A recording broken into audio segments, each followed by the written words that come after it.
Assalamualaikum teman-teman semuanya. Sebelumnya kenalan dulu ya. Saya Anissa yang akan menemani teman-teman semua selama beberapa menit ke depan. Nah, apa kabar nih teman-teman semuanya? Semoga selalu diberikan kesehatan oleh Allah Subhanahu wa taala dan semoga kita semua selalu terhindar dari balada perkovidan ini.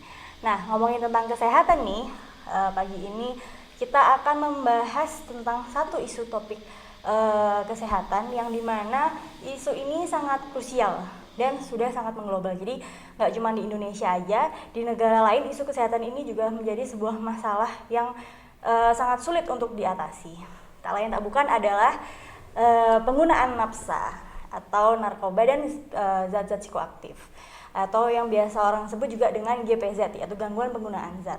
Nah, tentunya pada kali ini kita akan ditemani oleh seorang narasumber yang dimana beliau ini sudah sangat ahli dalam bidangnya.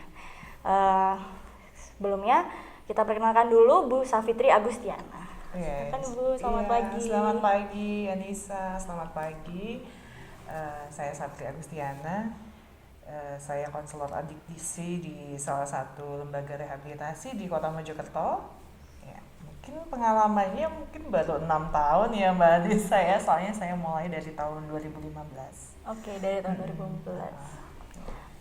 Kalau untuk berarti Bu ini spesifiknya bidangnya di bidang rehabilitasi ya Bu ya? Betul, di konselingnya. Jadi di memang saya konselornya, ya? iya. Oke. Nah, nantinya kita akan membahas mengupas tuntas mengenai apa itu nafsa, kemudian zat-zat apa saja yang biasanya digunakan, terus terkait dengan adiksi dan tentunya tentang rehabilitasinya.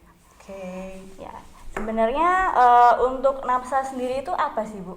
Nafsa itu kalau untuk dunia konseling itu biasanya berbeda dengan teman-teman yang di bagian penyuluhannya ya, bagian pencegahannya ya. Kalau nafsa di dunia konseling itu lebih kita kenal dengan zat psikoaktif ya. Jadi zat psikoaktif itu zat yang memang dia mempengaruhi sistem saraf pusat, kemudian juga dia bisa karena mempengaruhi sistem saraf pusat dalam artian di otak ya, saya ini dia bisa mengubah perilaku ya, sikap dan perilaku, kemudian dia juga mempengaruhi yang namanya mood ya, perasaan, perilaku, persepsi kita itu berubah karena pengaruh dari zat psikoaktifnya atau mungkin disebut nafsa, ada yang menyebut nafsa, ada yang menyebutnya narkoba. Zat psikoaktif dalam hal ini narkotika ini kan molekulnya sangat kecil, dia bisa diserap oleh otak, oleh sebab itu ini kategorinya sebenarnya penyakit otak, jadi memang bisa mengubah struktur dan fungsi otak. Oke, berarti memang seharusnya untuk kasus-kasus seperti ini tuh memang harus dibantu, ada kerjasama ya untuk terapinya antara bidang medis sama dari bidang psikologis juga gitu ya? Betul, ya memang harus dibutuhkan saling dukung ya, tapi biasanya yang awal sendiri yang dilakukan adalah dari medis dulu. Jadi ada namanya assessment, itu memang dalam bagian dari assessment adalah assessment medisnya, karena kita harus assessment dulu nih, ada orang yang memang membutuhkan treatment medis, detoksifikasi, kemudian membutuhkan terapi simptomatik, tetapi ada beberapa orang ya, ternyata tidak sampai membutuhkan itu, dia cukup membutuhkan intervensi psikososialnya aja. Jadi memang semuanya kembali kepada hasil asesmennya bagaimana. Oke. Kalau untuk secara demografi sendiri nih ya Bu ya, kalau berdasarkan mungkin usia, kemudian kalangan, itu yang seperti apa yang mereka itu rentan untuk terpapar terhadap penggunaan zat-zat seperti ini? Oke, sebenarnya kerentanan itu terjadi jika penyalahguna itu menggunakan di antara waktu saat tahap tumbuh kembang otak. Di usia 5 tahun sampai 25 tahun ini kan ada perkembangan prefrontal cortex ya. Ini sangat rentan banget karena dampaknya nggak saat itu juga, melainkan nanti dampaknya sampai dengan dia tua nanti. Ya. Nah, ini jadi memang mungkin untuk teman-teman sekalian dijaga ya, jadi di masa-masa usia yang saya sebutkan tadi tahap tumbuh kembang otak antara 5 sampai 25 tahun, usahain deh jangan konsumsi yang namanya alkohol maupun nafsa atau narkoba atau yang sifatnya memang bisa menimbulkan adiksi. Nah, Kalau dia misalnya mengkonsumsi di usia remaja, tapi ini semua kembali kepada zat yang dia gunakan, jadi narkotika itu jenis apa yang dia gunakan, kemudian lama pemakaiannya, tutup penggunaannya, ini juga pengaruh. Nah, ini tergantung dampaknya akan muncul kapan. Nah, tapi dari pengalaman saya, sebagian besar mereka yang menyalahgunakan narkotika itu ada di usia 20 tahun ke atas. 20 tahun ke Iya. atas. Oke. Jadi rentangnya 20-an sampai 30-an ini yang paling banyak. Di usia 40-an ini uniknya nih. Tahun kemarin, tahun-tahun sebelumnya saya belum pernah dapet yang namanya klien. Ya ada sih, cuman jarang banget, bisa dihitung lah ya. Bisa dihitung. Tetapi di tahun ini unik banget, saya lebih banyak mendapatkan yang di usianya di atas 40. Oh. Nah, ini nggak tahu deh ini kenapa nih ya? Kenapa di usia sekian mereka malah experience di dalam makainya. Memang mereka masih coba pakai. Jadi makainya mungkin masih 2 sampai 8 kali. Kita masih sebut itu masih belum dalam taraf pemakaian yang intensif atau situasional. Tapi ini sangat unik. Tahun ini kami menemukan sampai dengan bulan ini, dari Januari sampai dengan bulan Februari sampai dengan hari ini, kita kebetulan sudah menangani sekitar 32 klien, hampir setengahnya di usia 40-an. Ini nggak tahu kenapa juga nih di usia Ya, segini. bergeser jadinya ya. Betul. Untuk demografis usia. Saya nggak tahu apakah ini memang pengaruh pandemi, mungkin ya mereka mungkin menjadi korban-korban PHK atau kesulitan ekonomi.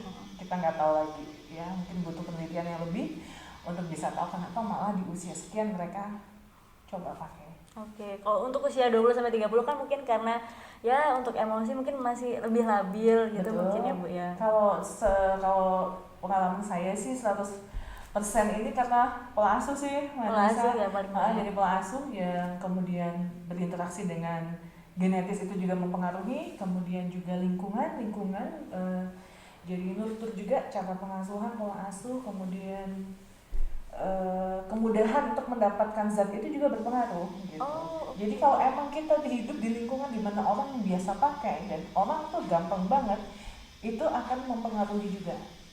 Oke. Benar-benar dari segala aspek berarti. Betul, ya Bu ya, yang bisa aspek mempengaruhi orang untuk memakai narkoba itu tadi. Bahkan nggak dari kita bilang lingkungan yang paling aman itu adalah lingkungan yang penuh dengan kesan agama. Kita ambil contoh seperti pondok, itu pun tidak menjamin. Oke, baiklah. Wah, ini saya baru dengar ini Bu, kalau untuk yang sampai ke sana. Iya, tetapi tentu saja tidak dijual di pondok ya, mereka pakai di dalam pondok. Tapi kita tidak pernah menemukan ini zat ini atau narkotika ini misalnya beredar di pondok, enggak, mereka makanya di sana. Makanya di sana. Saya juga pernah dengar lagi itu para pengedar tuh mereka juga pintar dalam mencari sasaran. Betul, iya memang. Jadi memang mereka itu jadi mereka memanfaatkan sifat dari adiksi untuk bisnis mereka. Kalau bisa dibilang rata-rata pengedar apalagi bandar besar itu mereka tuh bukan pemakai. Karena kalau mereka pakai barang dagangannya atau mereka menggunakan barang dagangannya, percaya deh bisnisnya anjur. Benar. Karena berpengaruh terhadap kemampuan kognitif, terutama yang saat ini sedang ngetren ya, dalam sejak tahun 90-an ya, 94 ke atas sampai dengan sekarang, yang lagi ngetren itu adalah stimulan berupa sabu.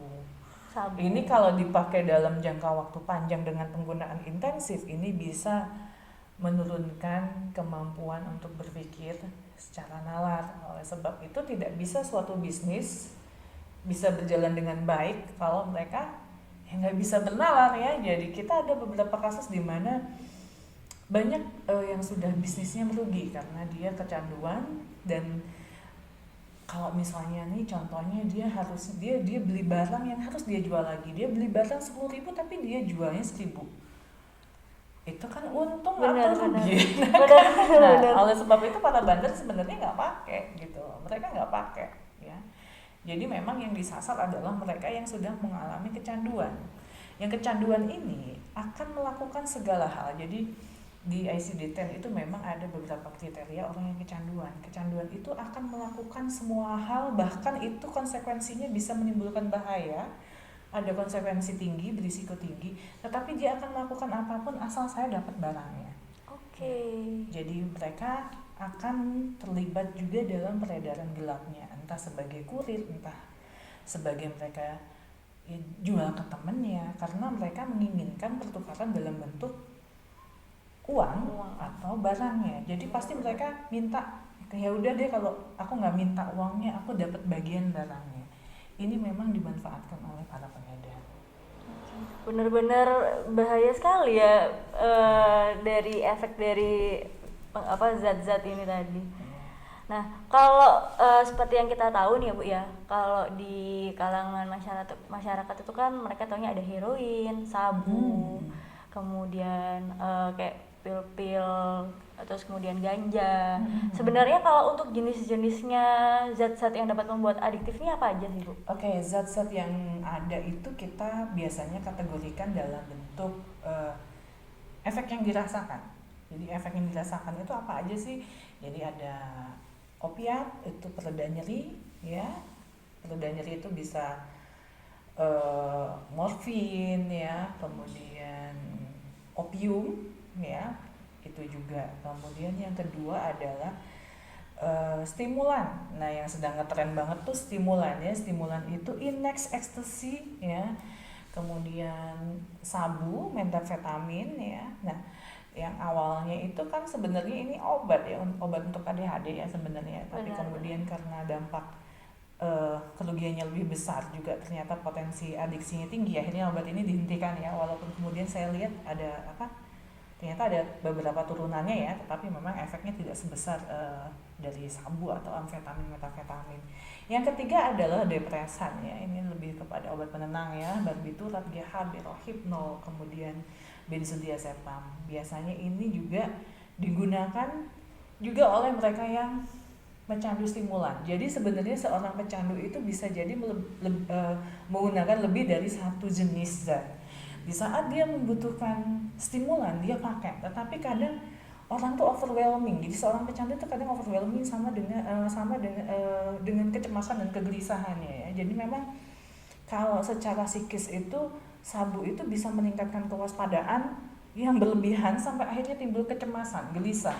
Ada perasaan yang tidak nyaman. Di saat inilah dia merasa butuh penenang. Nah, efeknya belum hilang, tetapi dia sudah mengkonsumsi yang namanya alprazolam kayak gitu ya. Dan benzodiazepam dia konsumsi tujuannya untuk menenangkan. Nah, ini lebih bahayanya 2 kali lipat dari satu jenis penggunaan sabu atau satu jenis penggunaan zat. Kemudian yang ketiga itu adalah jenisnya halusinogen. Halusinogen itu menimbulkan efek halusinasi. Contohnya itu psilocybina, magic mushroom. Kalau kita biasanya wisata tuh ke daerah Bali atau Lombok, itu biasanya mereka sajikan ya di menu di kafe ya. Nah, kalau di ini sangat lazim itu di daerah pedesaan, Mbak Nisa. Jadi jamur ini kan tumbuhnya di tahil sapi, di teletong. Kemudian biasanya dipanen ya, diambil, dicuci bersih, dipotong-potong, dicampur sama telur. Nah, ini dia menimbulkan efek halusinasi. Selain itu ada LSD. Nah, ini memang menimbulkan halusinasi. Kemudian jenis yang terakhir itu adalah marijuana atau ganja. Ini memang bikin orang relax, bikin orang santai ya. Nah, itu tadi adalah jenis-jenis dari zat atau psikoaktifnya. Oke, berarti macam-macam sekali ya ini untuk dan efeknya berbeda ya. Efeknya juga berbeda-beda dari setiap obat ya. Kemudian kalau untuk cara penggunaannya kan ada yang orang tuh disuntik, kemudian ada yang dihirup. Iya. Itu seperti apa Bu? Cara penggunaannya macam-macam, bahkan sebenarnya setiap narkotika zat itu ada cara penggunaan yang benar, tapi dalam tanda kutip ya Mbak Nisa. Karena apa saya bilang tanda kutip ya, pakai narkotika tanpa alasan medis itu jelas ilegal, itu jelas salah. Tapi ternyata beberapa penyalahguna itu malah menggunakannya dengan cara sudah salah, dengan cara yang menggunakan yang salah juga. Nah, ada beberapa rute penggunaan ya, setiap rute penggunaan ini pertama tergantung zatnya, dan yang kedua tergantung cepat ngefeknya nih gimana nih, yang mana nih ya. Nah, yang pertama itu dihisap itu seperti di rokok ya. Nah ini lebih cepat, ini yang paling cepat untuk ngefek langsung ke sistem saraf pusat. Ada yang di snorting ya, dihirup ya, biasanya itu antara heroin atau kokain. Yang biasanya serbuk itu ya Bu ya? Betul, itu biasanya serbuk. Ada juga penggunaannya oral ya, seperti alprazolam itu penggunaannya oral. Tapi sabu ini juga ada penggunaannya oral ada. Jadi sabu itu udah ada dalam bentuk tablet. Tetapi yang bentuk tablet ini hanya ada di daerah Thailand, Nepal, Myanmar. Daerah-daerah itu. Kesannya tablet, tapi sebenarnya itu nggak dikonsumsinya, nggak di oral juga ya. Tetapi dia dihancurkan kemudian pada akhirnya dicampur air, dia sama kayak yang di sini. Dihisap. Jadi kalau di Indonesia itu kan kristal ya, bentuknya kristal, itu dihisap sama.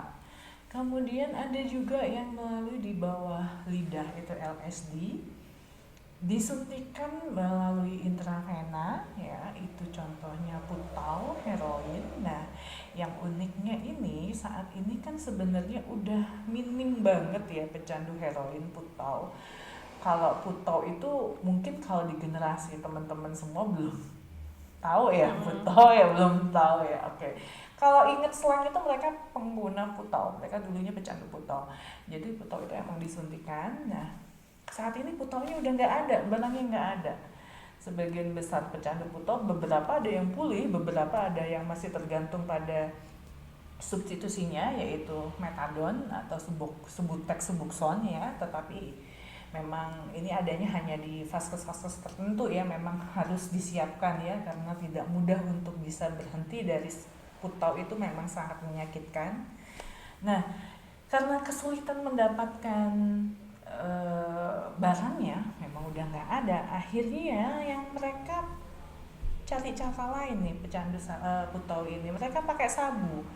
Sabu ini yang kristal itu dihancurkan sampai lembut, dicampur air, kemudian disuntikan ke intravena. Oh oke. Jadi ini bahayanya lebih besar lagi ya. Jadi ini memang udah desperate banget, dia cari cara dengan ini. Nah jadi macam-macam, ada juga yang seperti melalui kulit, itu juga ada. Tetapi yang paling umum untuk secara khusus di Indonesia itu di rokok atau dihisap. Itu paling umum itu ya? Paling umum itu. Kalau dari pengalamannya Ibu selama ini mengkonseling klien-kliennya Ibu itu, paling banyak mereka pengkonsumsi yang mana? Tiap tahun itu 90% itu sabu. Sabu ya? Yang kedua itu Inex Ecstasy, tetapi Inex Ecstasy ini mungkin 1 tahun kita kasus 2-3 orang. Dan yang terakhir, yang keempat adalah double L atau pil koplo. Sebenarnya pil koplo ini bukan termasuk narkotika ya. Ini kalau pil koplo ini sebenarnya sih trihexylpenidil ya. Oh oke. Iya, tapi kalau konsumsi sebenarnya sesuai resep dokter 1 ya, tapi mereka kalau mengkonsumsi itu 20-50 sekali konsumsi. Itu udah biasa buat mereka. Wow. Itu jumlah yang ini psikotiknya lebih cepat, makanya double ini psikotiknya lebih cepat, udah kayak orang tuh udah nggak akan nyambung ya, dia nggak usah nunggu waktu lama ya, mereka akan nggak nyambungnya udah benar-benar malam gangguan psikotik 3 tahun 4 tahun aja udah.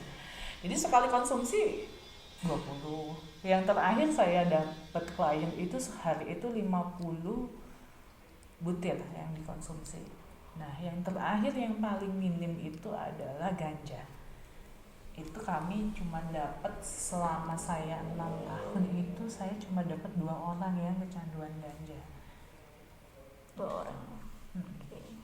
Kemudian kalau orang-orang kan biasanya mendengar istilah sakau. Betul. Nah kalau untuk sakau sendiri itu sebenarnya dia fase saat dia seperti apa sih? Sakau, sindrom putus zat ini jika dia memang berhenti memakai, ini mulai muncul gejala-gejalanya. Kalau untuk masalah sindrom putus zat atau sakau ini, masing-masing zat berbeda ya. Sakaunya heroin atau putau itu berbeda dengan sakaunya sabu. Sakaunya heroin putau itu lebih kepada fisik, kita benar-benar merasakan rasa nyeri yang sangat hebat ya, sampai kadang nggak kuat itu. Makanya ada beberapa kasus itu saking nggak kuat nahan nyerinya itu dia bunuh diri. Oleh sebab itu kenapa sih penting banget untuk rehabilitasi, kita nggak pernah tahu dia nih pakai zatnya apa gitu, karena itu tadi setiap zatnya berbeda ya. Apalagi zat stimulan itu akan sangat beda dengan yang orang kecanduan depresan atau kecanduannya ganja. Stimulan itu terapinya untuk konselingnya atau semua bentuk terapinya harus untuk merilekskan dia, untuk menurunkan dia. Tetapi kalau ganja itu karena di kebiasaan malas harus buat upkan dia itu. Nah, sakonya ini beda-beda Mbak Anissa ya. Jadi kalau saya sih mungkin nggak bisa secara umum sih sakonya ini, saya akan ngomong yang lagi trending aja ya, sabu ya, karena Sabu. memang masalah besarnya di Indonesia itu sabu. Sabu. Nah, sabu ini mempengaruhi secara perasaan. Kita nggak akan kita nggak akan melihat secara fisik, nggak akan kelihatan, tetapi orang yang sakau karena sabu itu akan mengalami anhedonia. Anhedonia itu ada perasaan yang tidak bahagia. Yang kedua, dia akan merasa depresi. Yang ketiga, dia akan kehilangan motivasi, jadi males banget. Dia tuh akan kayak orang males, nggak ada semangat hidup. Kemudian dia akan muncul yang namanya vivid dream, yaitu mimpi-mimpi yang tampak hidup tapi tidak menyenangkan. Jadi contohnya yang sering ini ya, ini baru misalnya dia 2 minggu 3 minggu berhenti, akan muncul mimpi di mana dia itu lagi ngisep, dia itu lagi pakai bong, tapi nggak ada. Ini ternyata mungkin bagi kita semua yang di sini ya, mungkin itu kan biasa aja. Beda banget buat mereka. Buat mereka itu sangat menyebalkan, sangat yang mereka tuh benci banget ya, itu menyiksa. Itu hanya mempengaruhi perasaan dan mood aja. Tapi kalau di badan ini nggak ada gitu. Jadi memang kuatnya sabu itu lebih kepada mood, perasaan, emosi. Nah itu, dan dia akan rasa tidur nggak bisa, sulit banget untuk tidur, gelisah, kemudian juga muncul gangguan paranoid. Jadi kalau secara psikis itu psikotiknya dari sabu ini dampaknya adalah paranoid. Ya, kalau di ini HMC itu udah beberapa kali saya rujuk, itu beberapa klien yang sudah dalam tahap paranoid sudah masuk. Karena kalau pecandu itu kan beberapa ada yang komorbiditas ya, jadi ada dual diagnosis ya. Kalau udah dual diagnosisnya psikotik, kita udah nggak bisa nanganin, kita tidak akan rehat, melainkan harus diobati dulu nih paranoidnya gitu. Kita nggak bisa rehat gitu. Berujungnya ke gangguan mental. Gangguan mental, betul. Paranoidnya, jadi dia takut ini sudah benar-benar membuat dia tidak bisa hidup normal. Jadi ini memang sakau itu kalau untuk sabu seperti ini. Jadi halus banget, dia nggak akan ngerasa. Beda kan kalau misalnya sakit, aduh ini kerasa sakit waktunya. Tetapi kalau sabu itu beda. Ya, gitu. Oke. Nah, terus kan ada nih Bu beberapa orang yang menggunakan, mungkin awalnya hanya coba-coba gitu ya. Akhirnya hanya coba-coba, tapi terus ada yang dia kayaknya udah deh ini aja gitu. Tapi ada juga orang tuh yang akhirnya jatuh ke adiksi. Sebenarnya dalam kondisi seperti apa yang akhirnya dia bisa dibilang sebagai dia tuh kecanduan, dia adiksi? Kalau kita bicara tentang kecanduan, tentu saja kita harus mengacu kepada ICD-10 ya dari WHO ya. Apa sih adiksi itu? Kadang kan emang ada orang-orang yang bilang udah kecanduan. Emang disebut kecanduan gimana kan ya? Kecanduan itu cirinya satu, sudah mulai ada obsesif dan kompulsifnya.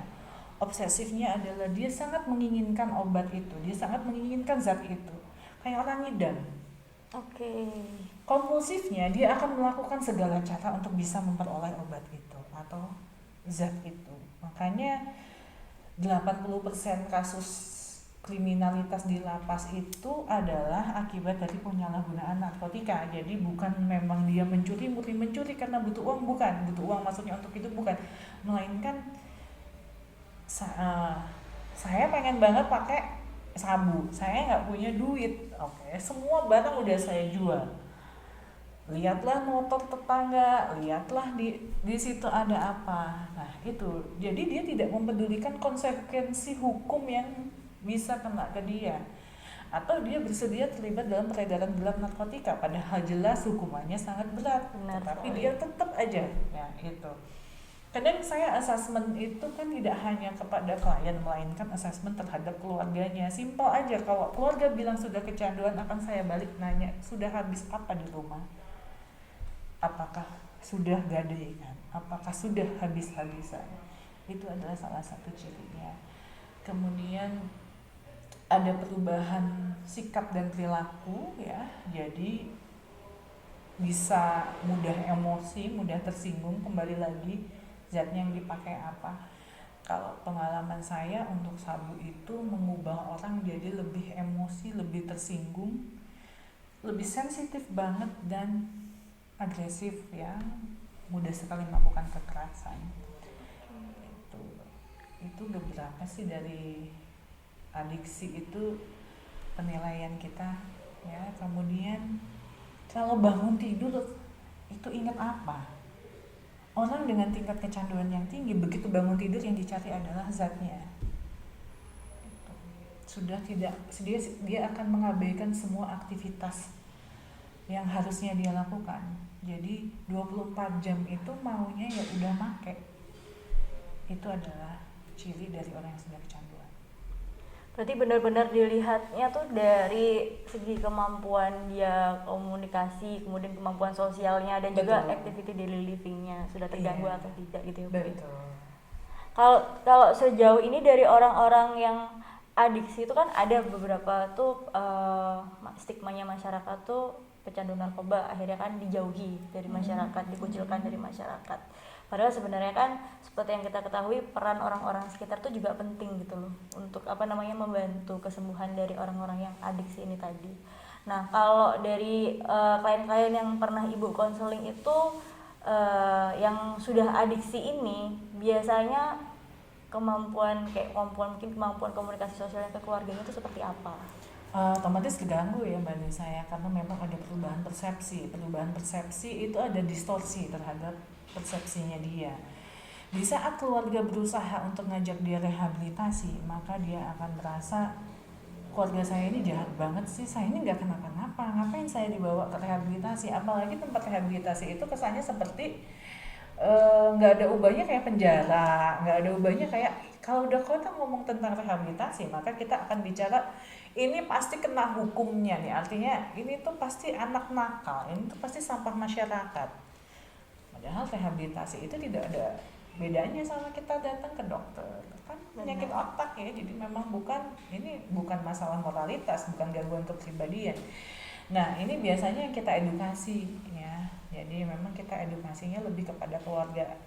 Karena harapan untuk masyarakat itu bisa menghapus stigma, sama dengan stigma AIDS ya, sama dengan stigma HIV. Menghapus stigma itu memang berat. Tetapi paling tidak kita lakukan itu adalah edukasi orang-orang terdekat, yaitu keluarga, pasangan, siapa sih yang paling dekat dengan dia. Oleh sebab itu rehabilitasi ini kan sangat dijaga kerahasiaannya, kita tuh sangat hati-hati karena itu tadi masyarakat masih belum siap menerima ya. Padahal ya sakit adiksi ini ya kambuhan ya, sama aja kayak hipertensi, diabetes ya, dia kambuhan. Jadi ini paling tepat sih bukan kesembuhan atau penyembuhan, tetapi lebih kepada pemulihan Ya. Iya, karena tingkat relapse-nya tinggi, jadi tingkat kekambuhannya tinggi. Dan kambuh itu adalah hal yang biasa dalam adiksi. Oke. Nah, untuk ya tadi kan kita ngomongin relapse ya Bu ya. Betul. Apa sih sebenarnya faktor yang benar-benar sangat mempengaruhi sehingga mereka tuh akhirnya yang sudah pulih dari kecanduan itu tadi akhirnya kembali untuk menggunakan lagi? Stabilisasi emosinya bagaimana, peningkatan spiritual, kemudian bagaimana ini juga sama mempengaruhi dukungan keluarga. Kemudian yang paling kuat sebenarnya yang sangat penting modal untuk seseorang pulih adalah ego strength. Orang yang memiliki ego strength yang tinggi itu orang yang mampu melihat pakai atau masalah narkotikanya ini sebagai tantangan gitu. Dia tidak akan begitu mudah menyerah. Jadi memang untuk pemulihan, untuk treatmentnya mereka yang adiksi ini memang lebih menitik beratkan kepada ego strength. berbeda dengan egois ya. Kalau egois orang, saya kalau bicara tentang ego strength tuh banyak yang ngira lo kan ngajarin egois, ini berbeda gitu. Egois itu lebih kepada menghalalkan segala cara untuk mendapatkan keinginannya. Tapi ego strength itu dia akan memperkuat dirinya, apa yang layak buat saya, apa yang baik buat saya. Saya tidak akan menyerah untuk berusaha. Apa yang itu buruk untuk saya, maka saya akan berdamainya itu dengan cara saya tidak mau lagi. Ya, ini. Dan orang yang ego strength-nya kuat, orang yang ego strength-nya tinggi pasti akan baik untuk dirinya sendiri juga baik untuk semuanya. Jadi lebih kepada kita ngajarin konsepnya lebih ke self love gitu. Orang yang self love itu cenderung tidak akan mau membahayakan dirinya sendiri apalagi orang lain. Ya, itu. Oke, tadi kita sudah membicarakan tentang faktor-faktor yang dapat membuat seseorang itu bisa relapse. Nah, sekarang untuk orang-orang yang tidak jatuh ke adiksi. Nah, ada beberapa orang yang memakai itu hanya untuk have fun aja. Kayak pakai kalau pas lagi stres aja mungkin, atau pakai kalau mungkin lagi pengen aja kayak gitu. Nah, untuk orang-orang yang seperti itu sendiri sebenarnya perlu nggak dilakukan kayak seperti konseling atau mungkin pemulihan juga? Iya, perlu banget karena namanya edukasi tentang narkotika itu tidak semua orang tahu ya. Apalagi memang orang yang dari intensif itu awalnya, atau orang yang memiliki ketergantungan yang tinggi itu pasti berawal dari coba pakai. Oleh sebab itu di klinik kami itu untuk khusus rehabilitasi itu kita memang batasi hanya untuk mereka yang coba pakai, rekreasional, situasional, itu aja. Tapi untuk intensif dan kalau udah ketergantungannya tinggi itu kami akan rujuk ke rehabilitasinya rawat inap. Kan kalau di tempat saya itu untuk rawat jalan aja ya. Nah, kenapa sih orang yang coba pakai harus? Karena memang mereka tetap memiliki kerentanan untuk menjadi seorang yang pecandu ya. Oleh sebab itu kita akan ajarkan relapse preventionnya bagaimana, karena relapse adalah bagian dari adiksi. Nah, itu kita akan ajarkan di situ. Jadi walaupun makainya baru 1-2 kali, kita akan edukasi mereka. Efek enaknya apa sih dari zat yang kamu pakai? Efek samping dari yang kamu pakai itu apa? Ada konsekuensi jangka panjang. Konsekuensi medis terutama ini harus ditekankan. Jadi jangan cuma takut dari sisi hukumnya aja, karena kan yang membuat mereka shock itu biasanya trauma itu kan memang kalau udah kena polisi, kena gerbek polisi. Benar. Ini jadi memang rata-rata rehab di tempat saya itu memang compulsory sifat ya, bukan voluntary. Nah, itu untuk menekankan kepada mereka bahwa yang sifatnya lebih bisa dipertahankan dalam jangka waktu lama ini lebih kepada dari sisi kesehatannya, yaitu kesehatan mental juga kesehatan fisik. Ini ada dampaknya. Gitu. Oke. Nah, sekarang ngomongin rehabilitasi nih ya Bu ya. Sebenarnya untuk rehabilitasi itu sebenarnya apa sih?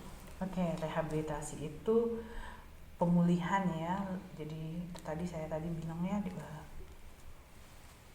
ini adalah penyakit yang kronis ya, dibutuhkan upaya untuk menjaga pemulihan mereka.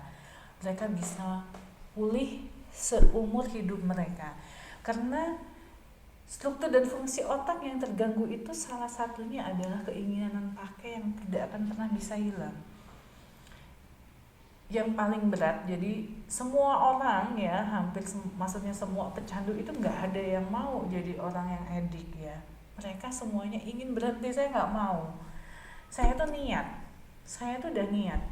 Ya, banyak yang bilang itu semua dianya aja yang nggak niat, makanya dia pakai lagi. Ya, itu semua gimana niat? Banyak dan selalu ngomong kayak gitu. Padahal saya akan balik nanya ke para klien. Selama kamu pakai, pasti habis pakai kamu merasa nyesal. Iya. Nah, kemudian pada saat kamu merasa nyesal, kamu pasti membuat suatu komitmen. Kamu mau berhenti. Ya, tetapi keesokan harinya atau beberapa hari kemudian kamu berujung pada pakai lagi. Iya, artinya apa? otak yang memang sudah tidak berfungsi secara normal, secara optimal seperti dulu sebelum memakai, ini butuh bantuannya dalam bentuk rehab. Ya, rehab itu akan kita bantu bagaimana mengatasi sindrom putus zatnya, bagaimana mengenali perilaku adiktif, bagaimana mengenali internal trigger dan eksternal trigger, bagaimana kita mengajarkan coping skill ya, talk stopping itu harus seperti apa, itu yang akan kita ajarkan. Kemudian dia ini posisi kalau udah ketergantungan itu maka akan mengalami yang namanya tidak produktif lagi, baik secara finansial, tidak mandiri lagi. Karena dia hidupnya dia cuma pengen make itu otomatis harus keluarin duit dah. Bagaimana dia bisa menghasilkan uang kalau dia sendiri kerja udah males-malesan, misalnya dia anak sekolah udah sering bolos, tingkat ketidakhadiran dalam bekerjanya tinggi. Jadi ini yang diupayakan dalam rehabilitasi. Selain itu, orang dengan ketergantungan narkotika itu tidak memiliki norma yang sesuai dengan norma masyarakat. Nah, tidak bisa juga dikatakan dia sebagai orang yang tidak bermoral, dosa atau apa. Ini otak sedang terganggu, sama dengan orang yang mengalami gangguan mental. Kita mau bisa salahin nggak kalau orang dengan gangguan mental kemudian dia melakukan suatu hal yang menyimpang? Kita kan cenderung lebih menganggap orang yang dengan gangguan mental atau ODGJ itu sebagai yang oh ya iya dia kan ODGJ. Tetapi mengapa ini tidak bisa berlaku sama dengan mereka yang mengalami adiksi? Ini sama-sama mengalami gangguan mental. Kayaknya selalu ada klien keluarganya tuh minta, saya pengen dia itu sholat, saya pengen dia itu sholat 5 waktu ngaji. Belum bisa gitu. Kita belum bisa memaksa dia. Kenapa? Prefrontal korteksnya masih terganggu. Dia masih belum bisa membedakan mana yang salah, mana yang benar, mana yang melanggar hukum, mana yang tidak, mana yang menjadi norma sosial, mana yang menjadi norma masyarakat, atau mana yang ini melanggar agama, atau ini yang halal. Ini belum bisa. Jadi butuh waktu untuk bisa kembali ke secara spiritual itu stabil gitu. Kemudian untuk tujuan dari rehabilitasi ini sendiri, kalau saya mendengar dari penjelasan Ibu tadi kan berarti lebih kepada mengembalikan fungsi sosialnya dia Ya. dan kembali untuk dikembalikan ke masyarakat dan ke keluarganya, dan bisa mencegah dia untuk pakai lagi, pulih, menjaga supaya tidak pakai lagi. Jadi abstinensianya selamanya. benar. Oke. Nah, untuk prinsip dan metode dari rehabilitasi sendiri itu seperti apa Bu untuk rangkaiannya? Oke, prinsip rehabilitasi ini sebenarnya secara khusus itu bisa dibedakan, yaitu prinsip rehabilitasi secara medis dan yang kedua secara sosial. Nah, kalau secara medis ini biasanya yang kita awal banget nih, kita lihat asesmennya. Kalau untuk yang udah intensif dan udah dalam tahap kecanduan, ketergantungan, kita pasti akan arahkan mereka ke rehabilitasi medis. Karena dalam kondisi putus zat ini, badan ini biasanya nggak enak, sakit semua, kesulitan tidur ya. Oleh sebab itu kita akan rujuknya kalau nggak ke psikiater ya ke lembaga yang rawat inap. Karena kita nggak boleh mengeluarkan resep untuk depresannya ya Mbak Nisa, kan ini bukan ranah kami untuk ini. Nah, kemudian ada namanya manajemen intoksikasi atau detoksifikasi, ini juga penting. Setahu saya yang memiliki manajemen detoksifikasi itu hanya di rumah sakit jiwa. Kalau untuk swastanya sih cuma di HMC ya, detoksifikasi. Ini belum pernah ada nih di lembaga swasta yang khusus untuk penanganan mental, tapi kalau yang milik pemerintah itu ada di rumah sakit jiwa. Kemudian yang kedua itu pemberian farmakoterapi dan psikoterapi. Ini juga lebih kepada di bawah di bawah dokter spesialis kejiwaan ya.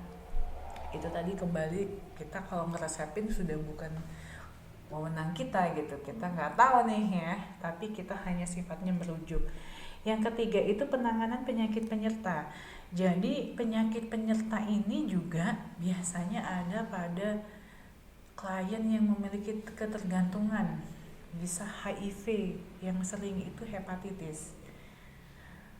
Kalau HIV ini, kalau dulu itu kan karena jarum suntik, karena pemakaian kutau. Nah, sekarang kenapa masih ada HIV? Nah, ini adalah penyebab secara tidak langsung dari penggunaan sabu. Jadi salah satu motif orang menggunakan sabu adalah doping untuk aktivitas seksual. Jadi melakukan seksual dengan risiko yang tinggi. Jadi misalnya dalam satu sesi dia bisa bergonta-ganti pasangan atau bersama-sama. Kalau kita dengar istilah gangbang itu memang benar-benar ada. Jadi memang mereka suka banget pakai sabu untuk doping ini.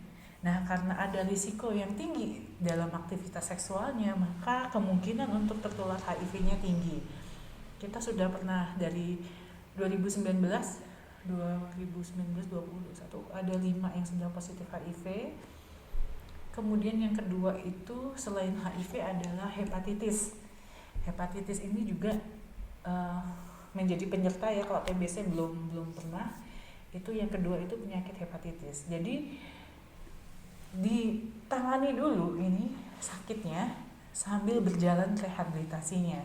Tetapi biasanya kalau orang begitu tahu dia divonis HIV, ya udah dia akan fokus pada HIV-nya, makanya ini rehab itu oh ya udah gitu, kita nggak akan lanjut karena kita paham dia sudah dalam state-nya memang sudah tidak fokus kepada rehabilitasi itu betul tadi. itu.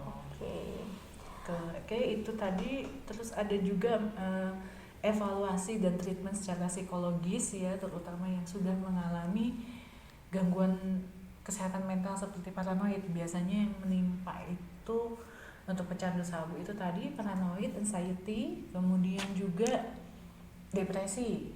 Itu tiga kesehatan mental yang jadi dampak dari penggunaan narkotika secara ilegal. Tetapi orang-orang yang mengalami ini ya biasanya ada riwayat gangguan jiwa dari atasnya. Nah, masalahnya itu kita nggak pernah tahu di silsilah kita itu mana yang mengalami gangguan jiwa. Apalagi orang dengan gangguan jiwa ini kan cenderung disembunyikan. Benar. Kesulitannya di sini jadi. Benar. Makanya cari aman, jangan gitu.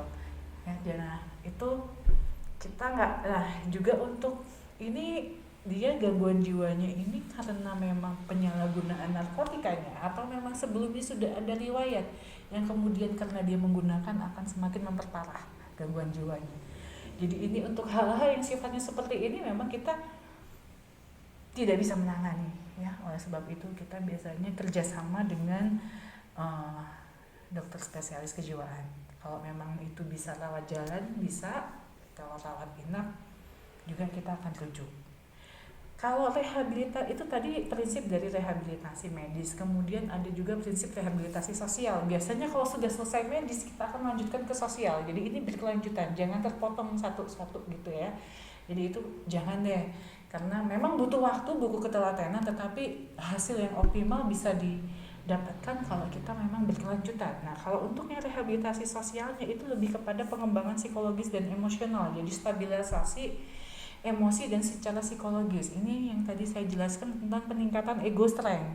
Orang yang stabil emosinya itu akan bisa mengendalikan diri. Dia juga akan menemukan pola pikir yang positif itu seperti apa ya. Jadi itu kemudian spiritual dan intellectual enhancement itu artinya akan mencegah dia mencegah kekambuhan.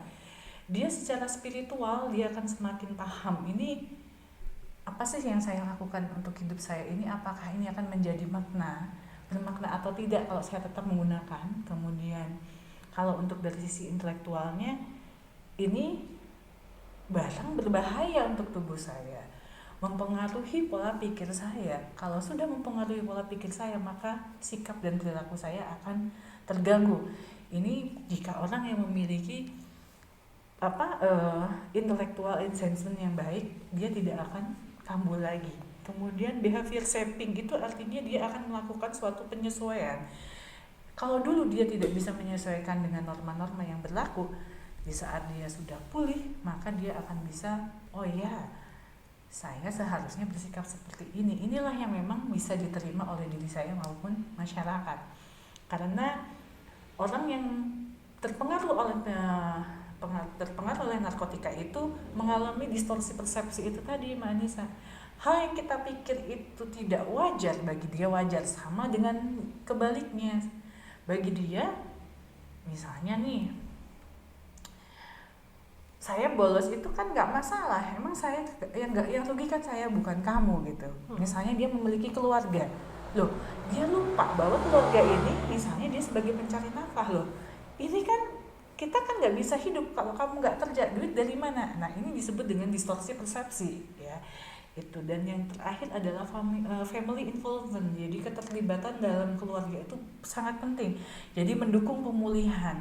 Makanya di dalam rehabilitasi itu juga ada konseling keluarga. Kita harus jembatani nih, karena keluarga ini bisa menjadi pemicu dia pakai, bisa jadi menjadi pendukung dia untuk pulih.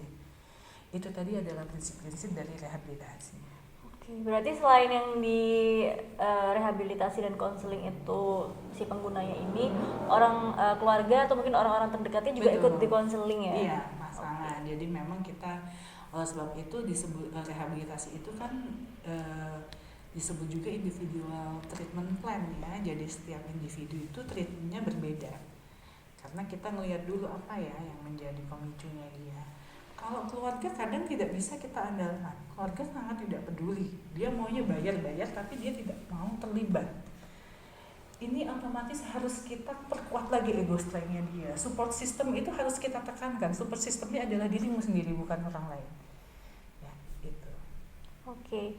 Kalau dari serangkaian metode yang sudah Ibu jelaskan tadi ya, selama Ibu menjadi konselor itu, di bagian mana yang menurut Ibu menjadi tantangan tersendiri? Bagian yang lebih kepada keluarganya ya. Keluarga itu tadi stigma masyarakat kalau tentang narkotika itu masih kuat bahwa itu penyakit moral ya. Demikian juga keluarga. Jadi tantangannya di situ, stigma masyarakat itu kuat. Kemudian kalau misalnya aneka macam klien itu memang kalau kita sih wajar aja, karena setiap klien memiliki tahapan perubahan yang berbeda. Ini memang kita lakukan tes di awal, namanya tes Eureka. Ini untuk mengetahui motivasi, tahapan motivasi dia untuk berubah itu sampai di mana gitu. Tahapan awal itu prekontemplasi, di mana dia memang tidak menyadari bahwa narkotika kalau disalahgunakan membawa dampak yang buruk untuk dia. Yang kedua itu kontemplasi. Kontemplasi itu dia sadar tetapi dia masih belum bisa berhenti. Yang ketiga tahapan aksi. Tahapan aksi ini memang dia sudah action untuk melakukan perubahan. Dia sadar, saya ini rugi. Narkotika ini merugikan saya. Oke. Actionnya apa? Saya berhenti. Saya nggak mau lagi misalnya ketemu sama teman-teman sesama pemakai. Dan yang terakhir adalah tahapan pemeliharaan. Pemeliharaan itu dia akan memelihara abstinensianya selama mungkin. Dan yang kelima itu relapse. Ada kemungkinan kalau dia tidak bisa menjaga pemeliharaannya, dia akan kambuh lagi. Kalau sudah yang kelima ini bisa kembali lagi ke satu atau langsung kedua. Tetapi sebenarnya orang yang sudah berulang kali kambuh akan mengalami fase di mana orang kalau naik sepeda kan jatuh, sakit, ya udah bisa naik sepeda lagi. Atau saya kemarin belok ke sini, udahlah saya balik lagi ke jalan. Memang rehabilitasi pulih itu memang berat, tetapi akan ada fase di mana dia akhirnya benar-benar bisa pulih. Itu. Jadi kalau untuk dari sisi klien, kita kesulitan klien itu tidak ada, karena setiap klien akan ada strateginya sendiri ya. Misalnya klien yang denial banget, yang penting kita membina hubungan baik saja dengan dia, kita appreciate dia bersedia datang ke sini gitu. Berarti tiap individu tuh untuk durasi rehabilitasinya beda-beda ya Bu? Berbeda. Tapi kalau dari secara rata-rata biasanya berapa lama Bu untuk proses rehabilitasi itu sendiri? 6-8 kali, tergantung dengan ini tadi pola pemakaiannya bagaimana gitu. Kalau untuk yang coba pakai 4 kali sudah cukup.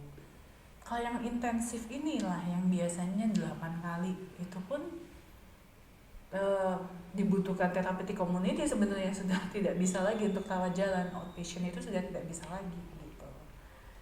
Oke, untuk memantau abstinensianya sendiri, itu kan kadang kan ada orang yang mungkin nggak jujur ya, maksudnya harus menutupi. Itu untuk menggalinya seperti apa? Ya, Biasanya digalinya kan di konseling. susahnya kan di situ biasanya ya. Oh, kita sih mungkin lebih menggalinya di konseling ya. Dia kadang bergulir dengan resistensinya dia ya, tetapi lebih kepada teknik kita konseling gimana nih. Jadi kita kan yang namanya konseling, kita punya hasil konselingnya. Kita juga setiap konseling kita pakai alat konseling. Alat konseling ini akan menunjukkan ada pola ketidakkonsistenan jika dia manipulatif ya, karena memang mereka cenderung manipulatif Ya, ya. makanya itu. Jadi memang ada beberapa wawancara itu, oke, tadi kamu bilang gini, tapi kok tadi minggu lalu jawabannya ini ya, Nggak gitu. konsisten berarti ya. Iya, oke. Jadi kita lebih kepada diiyain aja, tetapi kemudian kita bergulir sama resistensinya dia gitu. Itu strateginya seperti itu. Itu sih ya lebih kepada hubungan baik aja dulu gitu. Karena memang kita tegaskan lagi, akan kita sampaikan bahwa tidak perlu manipulatif kepada konselor gitu. Karena memang ini semua untuk kamu gitu kan. Ini semua untuk pemulihanmu, bukan untuk saya. Nah, jadi memang kunci untuk konseling itu lebih kepada trust antara konselor dengan klien, di mana hubungan kita setara. Ya, tugas konseling di sini adalah menggali potensi. Jadi setiap klien, semua klien memiliki capital pemulihan. Jadi mereka memiliki sumber daya untuk pulih. Inilah yang akan kita manfaatkan. Jadi memang trust antara konselor dengan klien sangat tinggi. Disinilah proses rehabilitasi bisa berjalan dengan baik ada di sini. Demikian pula pada saat relapse. Jadi kalau relapse, kita pun terima, kita akan sambut dia juga dengan tangan terbuka. Ya udah, nggak apa-apa gitu. Kalau emang kamu kemarin pakai, ayo yuk kita cari lagi, ini ada miss di mana ya, kemarin kita rehab itu ada miss di mana nih, kok bisa kita relapse lagi. Atau jangan-jangan metode yang saya berikan kurang sesuai, karena memang untuk metode itu bermacam-macam ya. Metode untuk konseling, untuk treatment setiap set saja berbeda. Marijuana itu kita pakai yang dari SAMHSA, sama-sama saya dari SAMHSA-nya. Itu ada brief dependence marijuana. Ini konseling yang paling lama malah yang marijuana nih. 12 kali itu sudah minimal kita kasih 12 kali. Nah, kalau untuk sabu itu pakai matrix. Jadi metode matrix itu. Ini matrix. Jadi kadang kita harus melihat gitu ya. Jangan-jangan emang yang kita salah yang ngasih metode ke dia. Jadi memang lebih kepada main di experience akhirnya kalau konseling itu. Oke. Pernah nggak sih Bu dari selama menjadi seorang konselor tuh menemukan orang-orang yang akhirnya nggak tahan sama rehabilitasi, akhirnya mereka memutuskan untuk putus rehabilitasi? Apakah itu banyak seperti itu? 10%, kalau saya hitung ada 10%. Kalau untuk DO itu kita sebutnya DO ya, drop out. Itu memang kita sudah sadari itu pasti akan terjadi ya. Dan faktor DO itu macam-macam ya. Jadi kita memang sudah antisipasi. Jadi memang kita akan hubungin dia. Jadi kalau udah 2 minggu nggak bisa dihubungin, ini DO. Nah, tapi kalau dia datang kapanpun silahkan, kita akan terima juga. Karena memang sama deh kayak misalnya ke dokter gigi ya. Kalau pas sakit datang, kalau udah nggak sakit nggak datang lagi gitu ya. Padahal harus ada misalnya nih, harus perawatan akar gigi, ini harus odontektomi atau apa, ya sama aja dengan mereka yang ada sih. Jadi gitu. Jadi DO itu pasti ada, tetapi kalau pengalaman saya sih jumlahnya cuma 10% lah kalau dari total klien dalam setahun. Oke, ya. Tapi hitungannya tetap lumayan banyak ya kalau misalkan 10%. Iya, karena memang banyak faktor. Yang pertama yang paling besar adalah sebagian besar orang pecandu itu atau penyalahguna itu adalah golongan ekonomi ke bawah. karena mereka ini sangat rentan dengan depresi. Cara yang paling instan, medikasi yang paling instan ya pakai narkotika. Nah, ini mereka akhirnya kalau untuk datang ke rehabilitasi rawat jalan ini kan butuh waktunya cuma Senin sampai Jumat sesuai jam kerja. Itu pun kalau hari kerja jam kerja juga antara jam, kalau saya sih tetapin biasanya untuk jam layanan konseling itu jam 10 sampai jam 4. Di luar itu kita udah nggak terima kan, karena ya udah namanya kerja itu kan ada batasnya. Nah, mereka biasanya terbentur masalah ini, sedangkan mereka kalau untuk absen, untuk tidak masuk ke kerja akan ada konsekuensi secara finansial. Oleh sebab itu kita sangat maklum. Yang kedua lebih kepada pakai lagi. Jadi mereka tidak bisa menahan, artinya tidak bisa pemulihan, mereka pakai lagi dan mereka ada kekhawatiran nih. Saya nggak mau direhab dulu gitu, karena rehab itu kan kadang sangat mengganggu ya, annoying banget buat mereka. Ya udah gitu. Juga ada yang memang faktor pindah kota. Jadi itu tadi.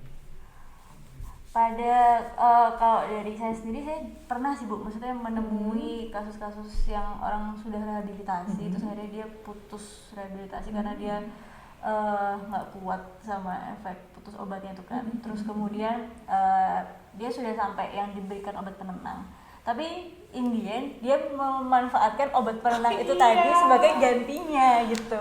Itu sering terjadi. Jadi masalahnya nggak selesai. Iya, itu sering terjadi dan saya kemarin dapet yang gitu. Jadi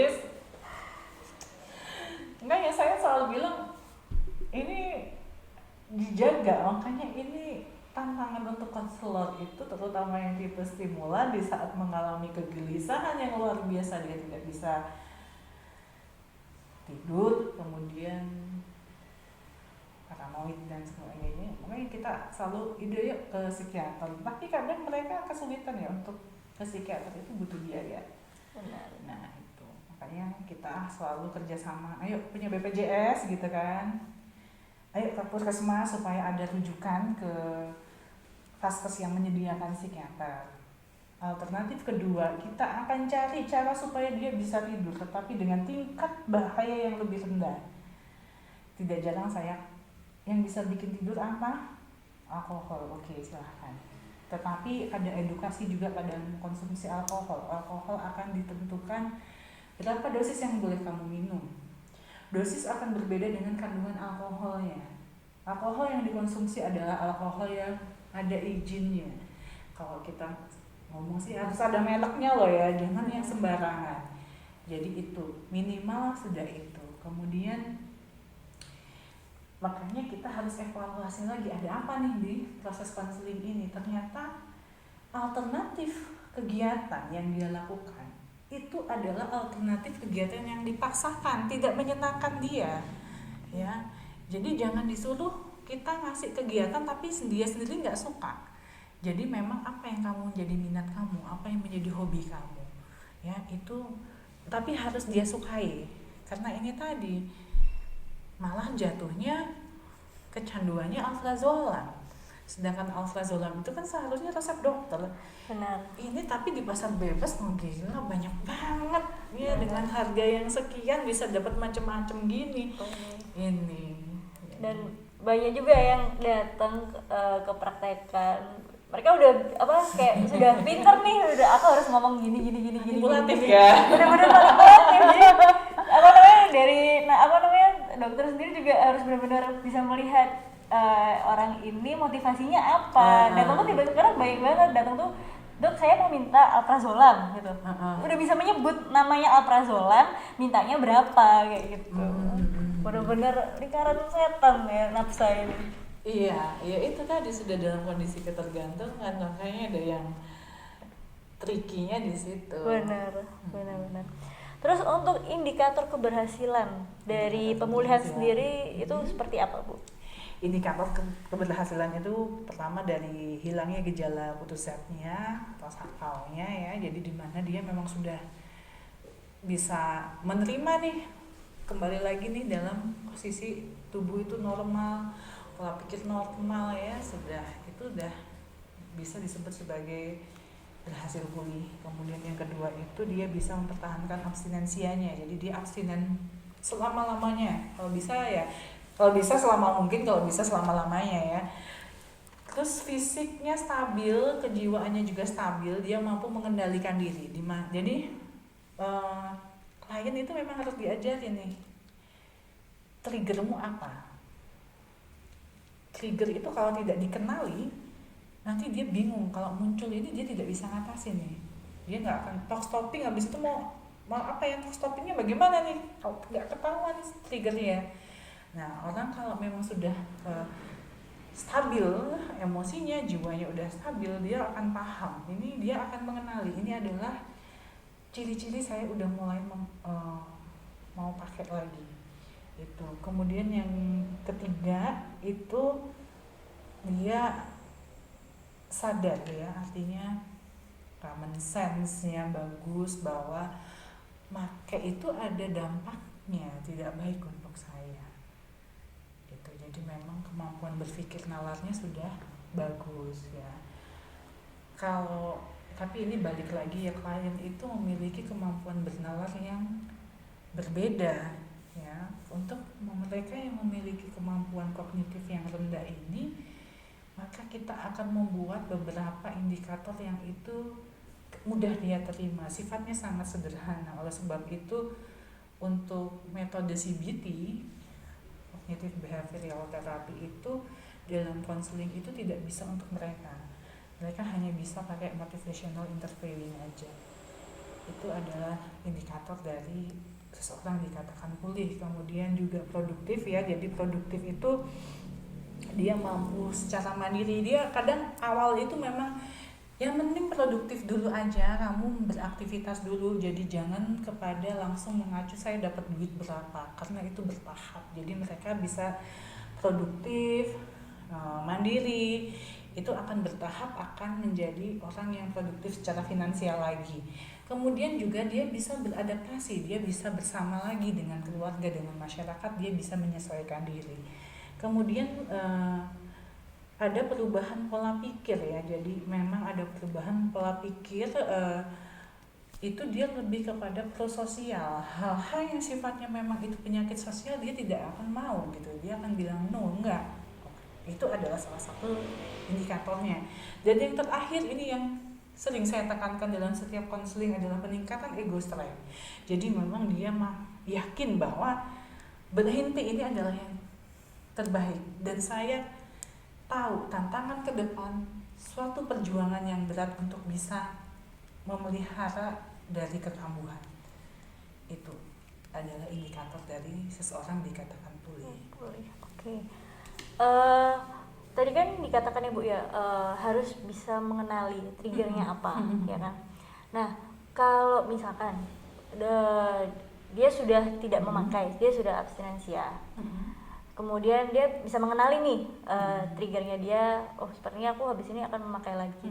Nah, langkah selanjutnya di saat dia sudah mulai bisa mengevaluasi itu apa? Apakah dia disarankan untuk mengikuti konseling kembali atau bagaimana? Itu kita pakainya metode CBT relapse prevention ya. Jadi setelah dia mengenali perilaku adiktif, dia mengenali internal external trigger, maka begitu dikenali maka akan kita ajarkan gitu, mengajarkan talk stopping kepada dia di saat dia mulai.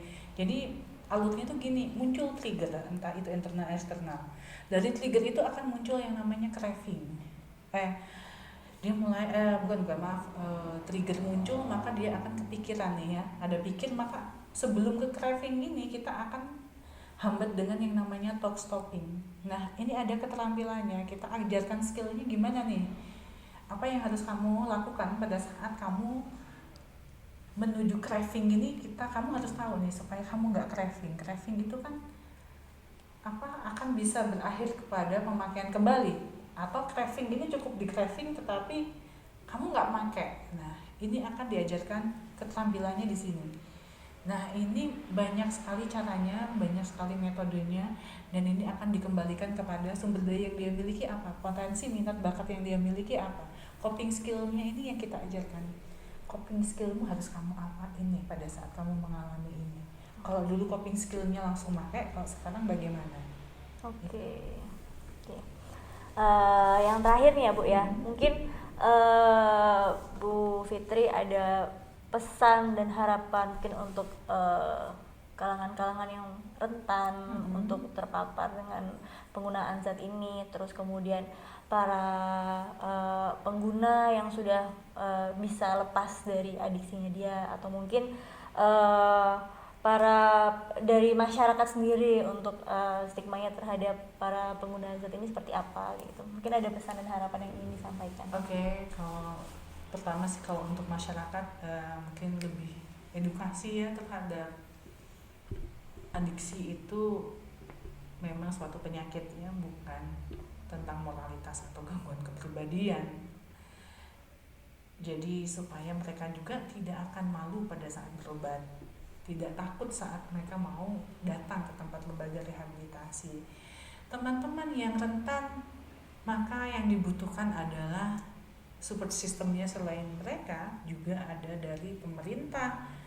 Jadi ini memang sistem. Sebenarnya kalau saya lihat sih rata-rata memang hasil dari dampak sistemik aja nih ya.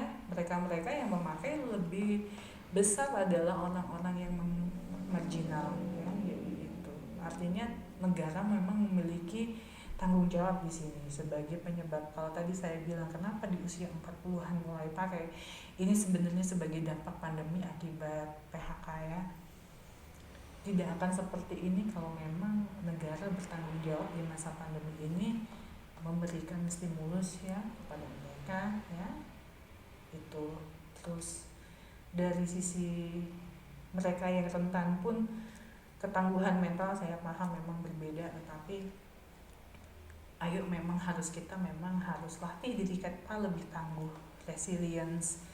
Kemudian kita juga harus sadar bahwa kita memang orang yang lemah, manusia itu memang lemah, bukan powerful. Artinya begitu kita mengalami emosi yang negatif, emosi negatif ini bukan emosi yang harus kita pendam, harus kita benci, karena memang biasanya kita diajarin dari kecil nggak boleh marah, nggak boleh sedih, padahal yang harus diajarkan adalah pada saat emosi negatif ini muncul, pada saat emosi negatif ini kita rasakan, maka kita harus cari ada pelampiasannya, harus dipelampiaskan dengan cara yang positif, karena memang secara psikologis itu ada hal yang bisa kita kendalikan, ada hal yang tidak bisa kita kendalikan. Ini yang harus diajarkan. Jadi untuk yang mereka rentan memang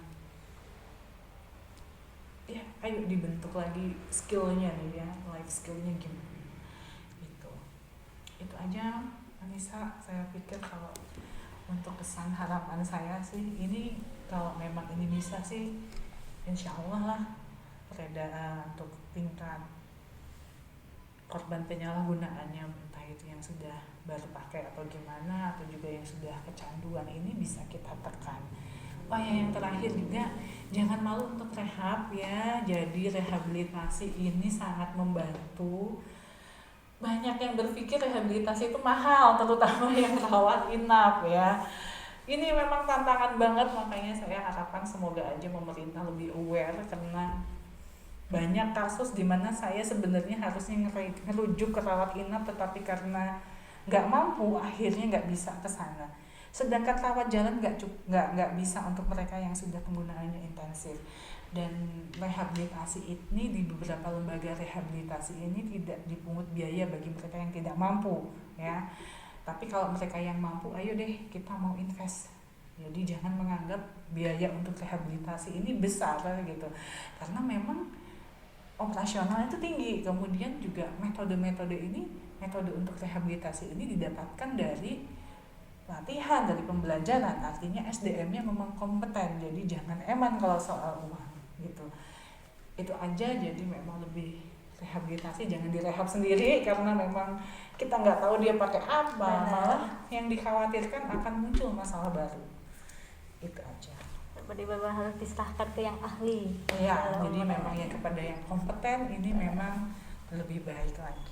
Oke, baik teman-teman semua, tadi kita sudah mendengar penjelasan langsung dari Ibu Fitri, yang dimana beliau merupakan seorang konselor untuk para pengguna zat.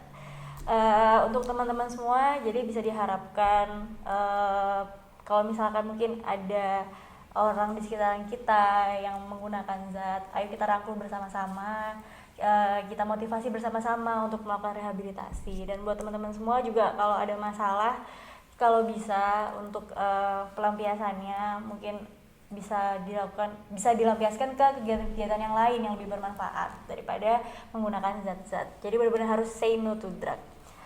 Untuk Bu Fitri, terima kasih banyak untuk waktunya, sudah menyempatkan. Terima kasih banyak juga Anissa sudah diberikan peluang ya untuk berbagi ya. Benar-benar sudah mengupas tuntas mengenai nafsa. Ya, sudah semoga aja tuntas. Terima kasih banyak waktunya. Untuk teman-teman semua, sampai jumpa di podcast berikutnya. Saya Anissa, mohon izin pamit undur diri. Assalamualaikum warahmatullahi wabarakatuh. Sampai jumpa di podcast berikutnya.